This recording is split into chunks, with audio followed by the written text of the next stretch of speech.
33 కోట్ల దేవతల ప్రార్థనపై శ్రీ మహావిష్ణువు రామావతారం దాల్చినప్పుడు రుద్రుడు శ్రీరామదూతగా అన్ని శక్తులతో దేవతలందరితో కలిసి వానర రూపంలో అవతరించడానికి నిర్ణయం జరుగుతుంది.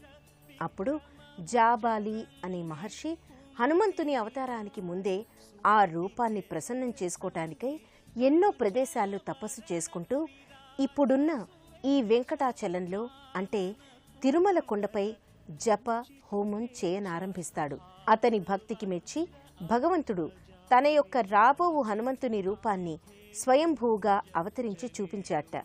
జపం వల్ల అవతరించినందువల్ల జపాలి అయ్యింది. అన్ని తీర్థరాజాలు వచ్చి చేరినందువల్ల జపాలి తీర్థం అని పేర్కొనబడింది.